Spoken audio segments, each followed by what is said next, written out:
Donald Trump. ¿El principio del fin? Donald Trump no estaba en las papeletas de votación para las elecciones de mitad de mandato en Estados Unidos de 2022. Sin embargo, la sombra del expresidente sigue pesando sobre la política estadounidense. Y él ha hecho todo lo posible para que siga siendo así.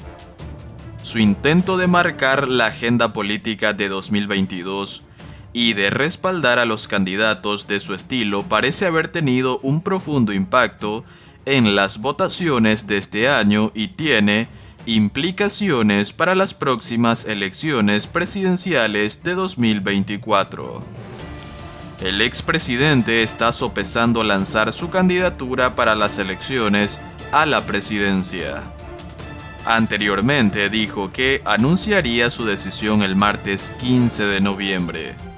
Pero tras el mal resultado de la lista de candidatos que había apoyado con entusiasmo antes de las elecciones de mitad de mandato, muchos analistas políticos especulan con la posibilidad de que deje en suspenso sus ambiciones. Trump está asumiendo gran parte de la culpa por el fracaso del Partido Republicano a la hora de capitalizar las cifras de inflación más altas de los últimos 40 años. La creciente tasa de asesinatos en Estados Unidos y lo que los republicanos perciben como el bajo rendimiento de Joe Biden como presidente. Muchos comentaristas se preguntan si el fracaso de la esperada ola roja del Partido Republicano podría marcar también el ocaso de la aventura política del 45 presidente. O dicho de otro modo, ¿ha pasado Estados Unidos el pico de Trump? Las elecciones de mitad de periodo se utilizan tradicionalmente para mostrar la desaprobación del presidente en ejercicio, dado que los demócratas tenían la Cámara de Representantes por solo 5 votos y el Senado estaba dividido en partes iguales. Los republicanos confiaban en una victoria aplastante. En cambio, lo que ocurrió fue uno de los mejores resultados de las elecciones de mitad de mandato para un presidente demócrata en funciones en décadas, ya que los demócratas mantuvieron el control del Senado y perdieron menos escaños de los previstos en la Cámara de Representantes. Esto inevitablemente hará reflexionar a los republicanos. La respuesta no será difícil de deducir. Mientras que Donald Trump inspira una adulación similar a la de un culto por parte de alrededor del 15% de la población, su marca nacionalista America First nunca ha tenido un apoyo mayoritario. De hecho, en las elecciones presidenciales de 2016, en las intermedias de 2018 y de nuevo en las de 2020, los demócratas ganaron sistemáticamente el voto popular, aunque esa popularidad no siempre se tradujo en poder. Pero en las elecciones intermedias de 2022, el impacto negativo de Trump en el resultado fue clarísimo. En el periodo previo a la votación del 9 de noviembre, Donald Trump respaldó una lista de candidatos. Estos fueron elegidos no por su experiencia política, sino por su lealtad a él y su infundada afirmación de que las elecciones de 2020 fueron robadas. Estos candidatos tuvieron un rendimiento inferior a nivel nacional, robando a los republicanos escaños potencialmente ganables en varios estados indecisos. Ocurrió en Pensilvania, donde el médico televisivo Mehmet Oz de otro estado perdió ante los demócratas por un 8%. Y en Georgia, donde Herschel Walker también tuvo un rendimiento inferior. Este último caso es especialmente ilustrativo.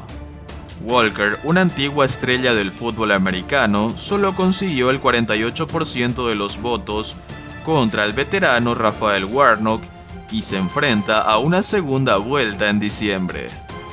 Mientras tanto, el gobernador republicano no trumpiano Brian Kemp fue reelegido por un margen de más de 7 puntos.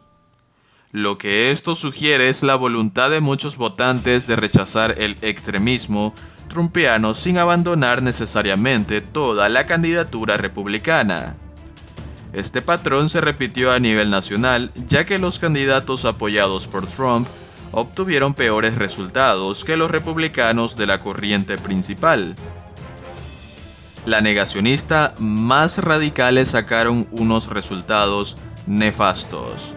Doug Mastriano, que supuestamente gastó miles de dólares en fletar autobuses para transportar a la gente a Washington, D.C. el 6 de enero de 2020, cuando se produjo el motín del Capitolio.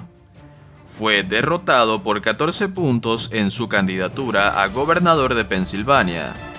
Daniel Cox, que prometió que auditaría las elecciones de 2020 si era elegido, fue derrotado por 24 puntos en la carrera por la gobernación de Maryland. En los casos en que los candidatos apoyados por Trump ganaron, como J.D. Vance en Ohio, lo hicieron distanciándose de las posiciones más extremas de su patrón. Parece que muchos votantes indecisos y republicanos moderados realmente escucharon el llamado de Joe Biden para rechazar a los candidatos que representaban una amenaza para el buen funcionamiento de la democracia estadounidense. El gran factor DeSantis. Otro dato clave de las elecciones de mitad de mandato con implicaciones para el futuro de Trump ha sido el éxito de su antiguo protegido, ahora rival, Ron DeSantis. Su reelección como gobernador por casi 20 puntos en el que ahora es el estado donde reside Trump, Florida, fue un resultado que desafió la tendencia. Significativamente, DeSantis rechazó el negacionismo electoral y el extremismo abortista de Trump, hablando en su lugar de la economía, la inmigración y el crimen. Ahora tiene una clara base de poder desde que lanzar una candidatura a la presidencia republicana en 2024, si así lo decide. Aunque su impronta de nacionalista cristiano blanco adopta gran parte del conservadurismo cultural del movimiento American First, DeSantis tiene cuidado de evitar las posiciones más extremas. Y lo que es más importante, también carece del bagaje personal y del fanatismo de su antiguo mentor, de su generación de republicanos. DeSantis es el más dinámico y parece bien situado para dar un paso adelante a nivel nacional y presentar su versión del conservadurismo populista de una forma menos alienante y antagónica que Donald Trump.